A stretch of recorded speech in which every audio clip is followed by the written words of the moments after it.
Pajarera Magazine. Hola, de nuevo estamos aquí. Yo soy María Toca de La Pajarera Magazine. Hoy les queremos hablar un poco de la censura, porque estamos oyendo voces de personas que incluso trabajan, que desde los grandes medios están hablando de censuras, que sienten que su libertad de expresión está coartada. Y es algo que nos sorprende porque las personas ya que tenemos una cierta edad y sobre todo que estamos bien informadas, sabemos perfectamente lo que es la censura. Y hoy queremos hablar de ello. La censura es común a todas las dictaduras. Hay una serie de pautas para reconocer cuando la democracia empieza a fallar. Y una de ellas es el odio que se tiene a la cultura. Y otro de ellos, importantísimo, es que todos los dictadores, todos los enemigos de la democracia utilizan censura.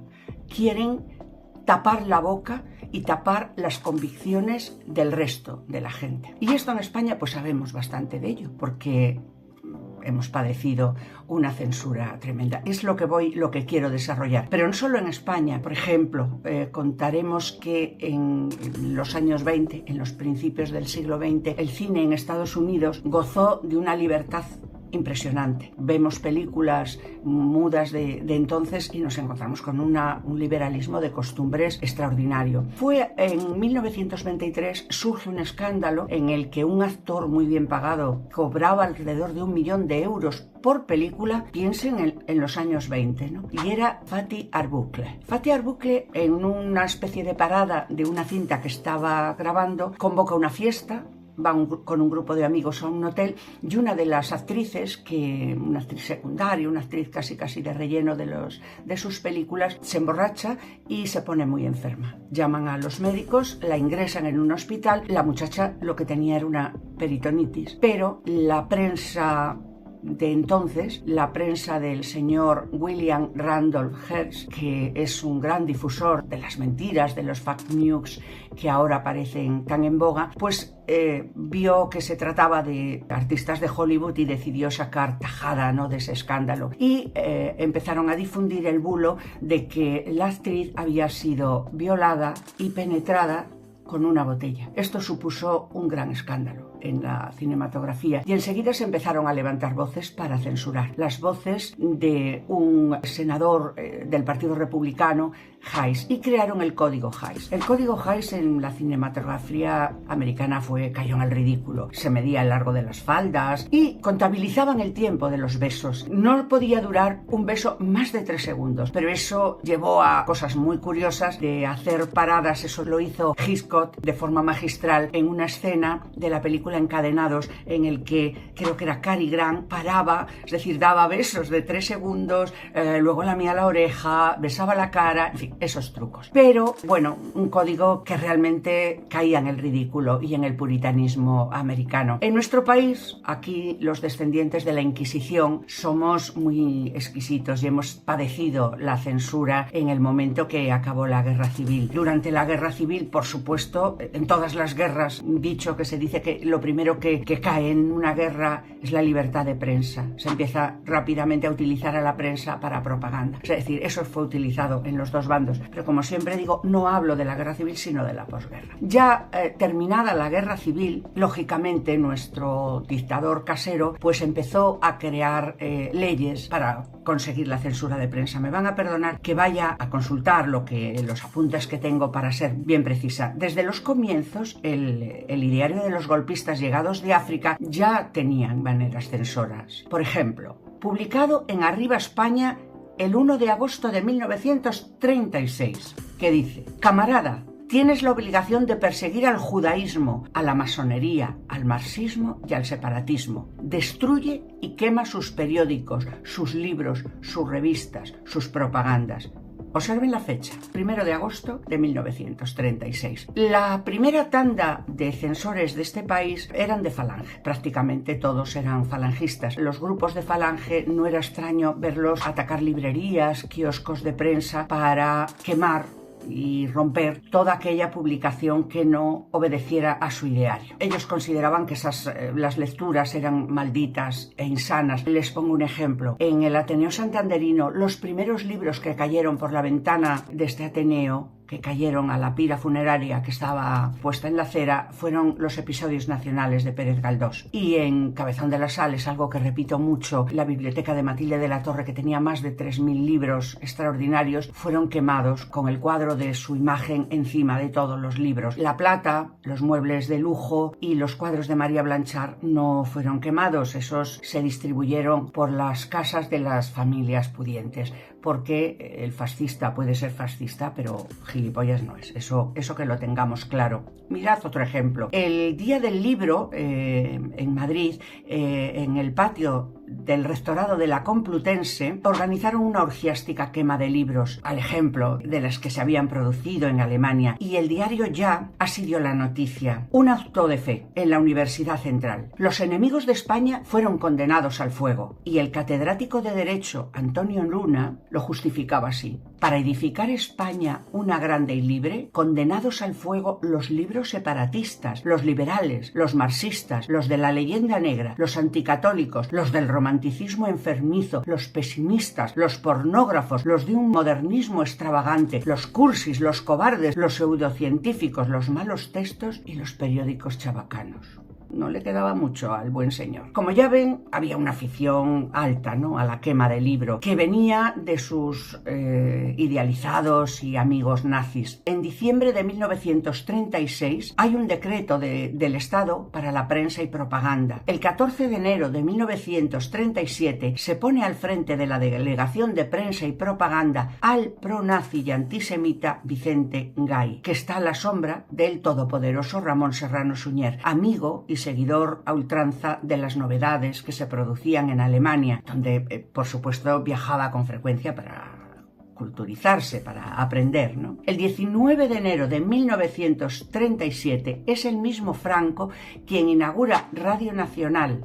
Atención, los alemanes habían asesorado y enviado técnicos para el buen funcionamiento de la emisora de Radio Nacional. El primer jefe de prensa del fascismo español fue Millán Astray, que había llegado al poco de empezar la contienda desde Argentina, porque él ya no estaba en el ejército, ya sabéis que le faltaba casi medio cuerpo, pero él se había unido al enterarse del golpe de su amigo Franco, que habían tenido relaciones amistosas en sus campañas africanas, ¿no? En Andalucía que iba por libre, el bueno de Queipo de Llano, ya saben, el de que había que violar a las rojas para que supieran quién era un hombre, porque todos los milicianos y todos los hombres de ideología roja eran todos maricones. Palabras textuales de él, no mías. Queipo de Llano, por ejemplo, unas horas antes de que Santander fuera bombardeada por la Legión Cóndor, el 27 de diciembre de 1936, dijo textualmente: «Santanderinos, ahí os enviamos un regalito de Navidad». Por ejemplo, seguimos dando fechas. El 22 de abril de 1938, los amigos, la pandilla de Goebbels, sacaron, bien asesorado por este mismo propagandista nazi, la ley de prensa, que coartaría hasta la asfixia cualquier disensión con el poder. En el momento que Falange se unifica con las Hons y los tradicionalistas, toma el poder de, la dirección de esta ley de prensa un sacerdote nazi.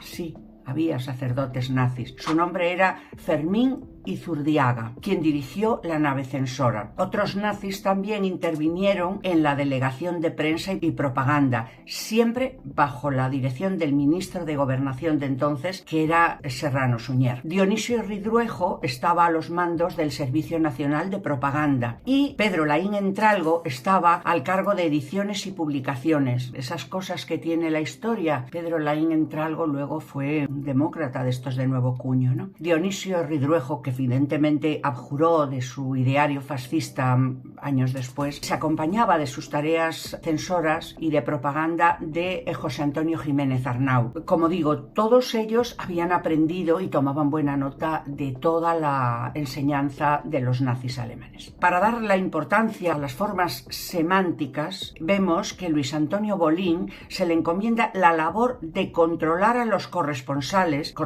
extranjeros, presionándoles con mucha firmeza para que no utilizaran los términos como rebeldes e insurgentes.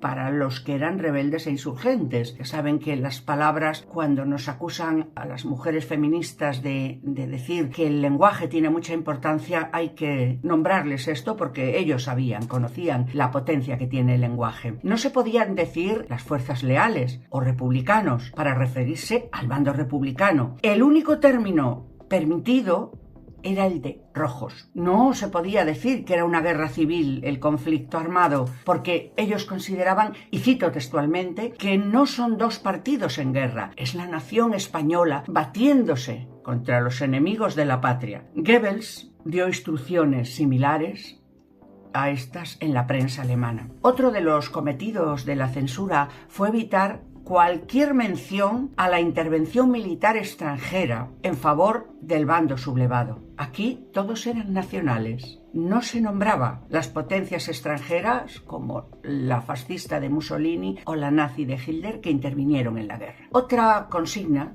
y esta tenemos que pensar que todavía sigue, es el argumento de los desastres y de los desmanes de la zona roja. Yo he tenido la desagradable experiencia de escuchar en el Parlamento de Cantabria a Íñigo Fernández, elegido por el pueblo de Cantabria, hablar del terror rojo, refiriéndose al periodo de los 13 meses que estuvo en guerra mi comunidad autónoma. Terror rojo llamaba a los desmanes producidos por un bando. No sé cómo llamaba a los asesinatos producidos por los falangistas. Esto algún día cuando pueda se lo preguntaré. En 1938 Jiménez Arnau impulsó la ley de prensa, como hemos dicho, que fue aprobada por Franco en abril de ese mismo año, en cuyo preámbulo se asignaba a la prensa, también cito textualmente, transmitir al Estado las voces de la nación y comunicar a esta las órdenes y directrices del Estado y de su gobierno,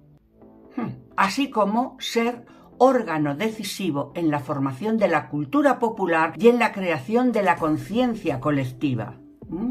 ¡Qué bueno! Así se concibe al periodista como un apóstol del pensamiento y de la fe de la nación recobrada sus destinos. Esto es textual. Ya en 1941 hay una fisura en el tándem formado por Franco y su cuñado Ramón Serrano Suñer. Nunca hemos sabido con exactitud por qué se produce ese divorcio, pero sí que tenemos indicios que tuvo que ver un asunto muy grave de faldas, porque ya saben que Ramón Serrano Suñer era un hombre extremadamente atractivo, al que el uniforme militar le quedaba muy bien, no como a su cuñado, que era, paticorto y barrigudo, y los uniformes no lucían tanto. Este señor, Ramón Serrano Suñer, tenía numerosos amantes en Madrid, entre la alta sociedad, esa alta sociedad que vivía entre el lujo y la opulencia mientras el pueblo se moría de hambre. Estoy hablando de los años del hambre, la década de los 40. Pero ocurrió que se pasó un poquito. Él dejó embarazada a la marquesa de Llanzol y claro, eso para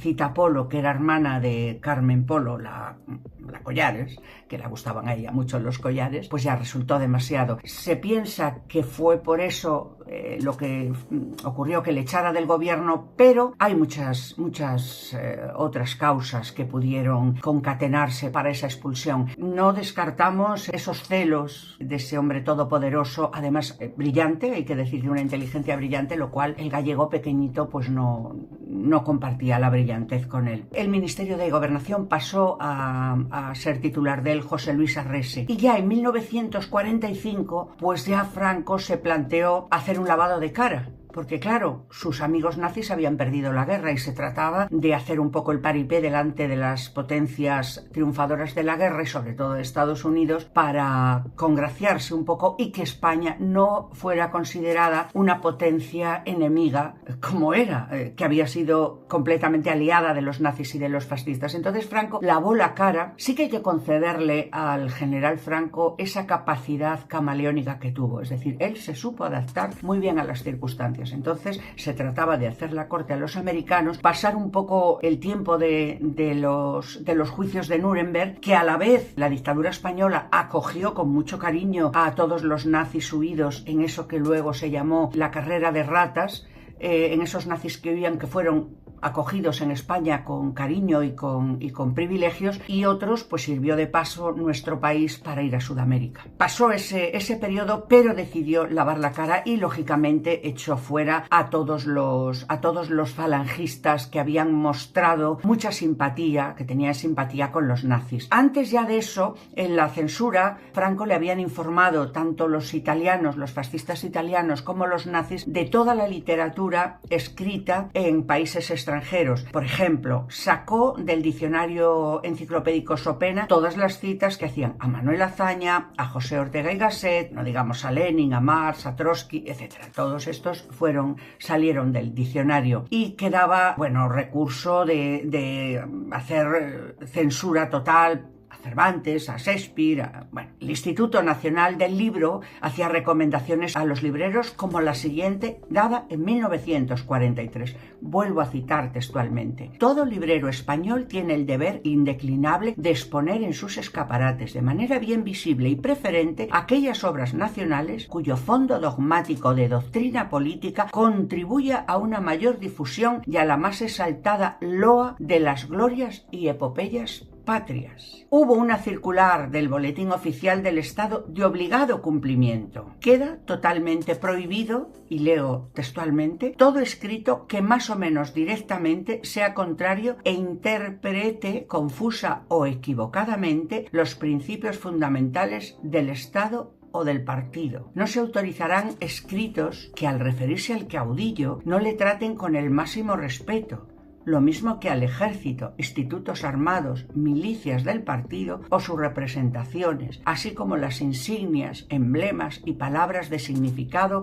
sentido o representación nacional. No será autorizado ningún escrito que atente o sea irreverente con los dogmas de la Iglesia Católica o sus representantes. No se autorizará ningún escrito que trate de forma inconveniente a los países amigos, sus creencias, instituciones y costumbres. Podemos seguir más. Todas estas normas eran de obligado cumplimiento para la prensa, ¿no? Poco después, como os decía, se creó la Escuela Oficial de Periodismo, y ahí la misión de esa escuela no era tanto enseñar periodismo, sino como domar y enseñar a los periodistas a ser adictos al régimen y a no cuestionar en absoluto nada de lo que desde el Pardo se ordenaba. También se crea la Prensa del Movimiento en 1944. Prensa del Movimiento. Os voy a contar el número de periódicos que tenía.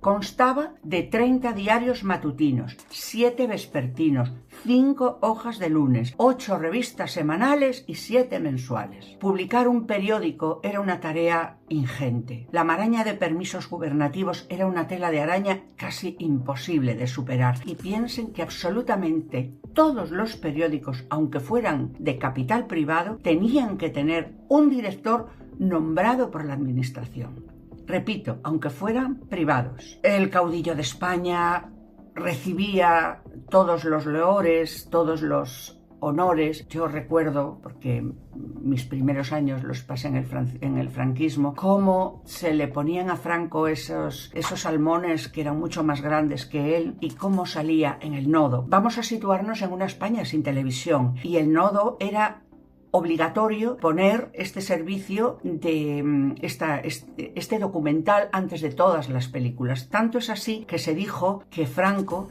era el hombre más visto en los cines de España. Pueden encontrar por ahí documentos del Nodo y pueden que les producirá risa, pero realmente en aquellos tiempos producía mucho dolor esos panegíricos que se le hacían al caudillo de España, ¿no? Cuanto a la radio, claro, la radio fue para el régimen fascista, eso lo tenían bien aprendido, porque el doctor Goebbels había dicho claramente que él quería en cada casa de cada alemán y alemana una radio para que oyeran, que entrara la voz del Führer en cada casa de los alemanes y poder soltar las arengas y adoctrinar a todos y cada uno de los hogares alemanes. Y eso lo aprendieron muy bien en la dictadura franquista. Entonces la radio, como ya he dicho antes, Radio Nacional de España, yo recuerdo, y la gente de cierta edad recordamos, cómo todavía todas las emisoras estaban obligadas a conectar en determinadas horas, creo que era a las 2 o las 2:30 y desde luego a las 10 de la noche siempre, a conectar con Radio Nacional de España, y ese soniquete, ese sonido se nos ha quedado en nuestra memoria emocional. Yo recuerdo que era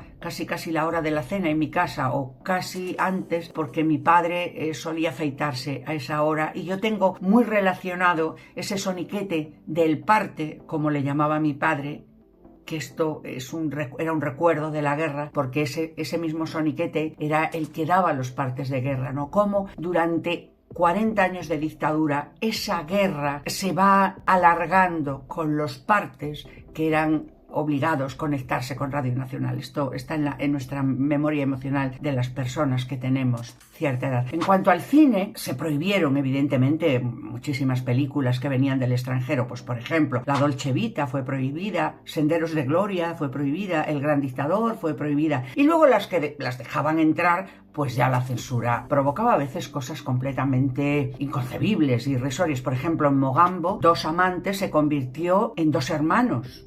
Es decir, que la cosa fue un poco perturbadora, ¿no? Y luego, pues por ejemplo, yo qué sé, Tal como éramos, una película ya de los años 70, el papel interpretado por Barbra Streisand, hay una escena en la película en la que está repartiendo pasquines contra el fascismo en la Guerra de España, y ella grita: salvad a España, salvad a España. Eso por supuesto fue censurado, estoy hablando de los años 70, y convierten el papel de Barbra Streisand en pacifista. Ella lo que estaba era gritando, según el doblaje español, era cosas a favor de la paz, no a favor del antifascismo español. También se creó una escuela de cine que, como pasó con la escuela de los periodistas, se trataba de aleccionar a los nuevos cineastas en las condiciones que imponía la dictadura, y luego jugaban con el dinero. Es decir, toda aquella película que ellos consideraban que no era propagandista no se les daba subvención, con lo cual ahogaban completamente la producción del cine. Los cineastas importantes se tuvieron que exiliar o fueron fusilados, algunos de ellos, ¿no? En España se marcaba, por ejemplo, mirad, en los años 40 eran todavía películas guerracivilistas, es decir, glorificaban a una parte de la guerra civil, ¿no? Evidentemente no a las dos. Luego, en los años 50, se entró en un cine más religioso, más de santitas, sobre todo muy patriarcalizado. La mujer era madre, era esposa y cocinaba y calcetaba, poco más. Las que no asumían esos papeles, ya se ocupaba el cine de castigarlas durísimamente con la muerte y con terrores tremendos. Es decir, que el patriarcado estaba completamente imbricado con la censura. Luego ya llegaron los años 60 y los años 70 en que se abrió un poco la mano y llegó la época del destape, pero una época del destape que produjo un cine casposísimo, cintas que realmente si las visionamos pues casi que nos avergüenzan, ¿no? No nos olvidemos, por ejemplo, que El crimen de Cuenca fue prohibido, y su directora Pilar Miró tuvo que sufrir durante más de año y medio una denuncia. Se la denunciaba además y querían juzgarla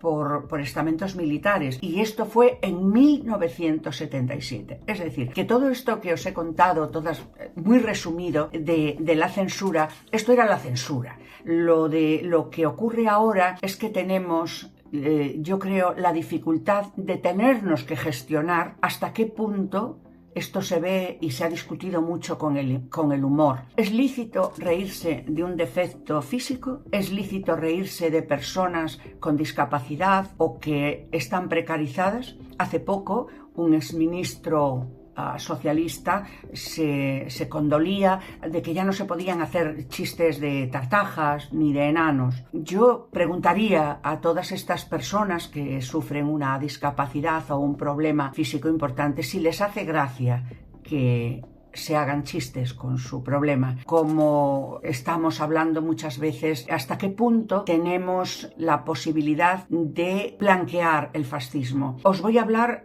a nivel personal. En La Pajarera no admitimos artículos que sean loas al machismo, a la homofobia, al racismo, a la xenofobia. No lo publicamos directamente. Pero si ustedes me preguntan si yo podría o considero que la prensa debe entrevistar a fascistas o a personas nazis, fijaros que os estoy poniendo una tesitura difícil. Yo os diría que sí, que considero, si yo tengo la oportunidad, Dios mío, qué horror, solo de pensarlo se me abren las carnes, de entrevistar a un nazi, sí, le entrevistaría. Porque cuando en una entrevista tú tienes la posibilidad de repreguntar, tú tienes la posibilidad de aportar datos y argumentos que permiten contrarrestar lo que ese nazi, ese fascista, ese xenófobo, ese homófobo está diciendo. Entonces, eso sí, yo entrevistaría a un nazi, pero eso sí, iría muy bien preparada para que mi discurso, mis preguntas y mis repreguntas sobrepasaran a los argumentos de esa ideología. Pero, repito lo que siempre digo, yo y La Pajarera Magazine somos buenos haciendo preguntas y planteando cuestiones. Respuestas ya no me pidan muchas ni no nos pidan muchas porque no nos consideramos ni capacitados ni que tampoco sea nuestra tarea ofrecer respuestas. Lo que sí ofrecemos es eso, preguntas y cuestionarnos a nosotros mismos. Pero lo que he querido con este resumen sobre la censura es que cuando se hable de censura se hable con conocimiento de causa. Evidentemente todo esto que lo he dicho aquí resumido lo van a tener publicado en nuestro magazine de La Pajarera Magazine en pocos días y les remito ahí para que se documenten y para que esté bien explicitado todo lo que aquí les contamos y lo que consistió la censura, la verdadera censura. Esperamos verles pronto y gracias por su atención.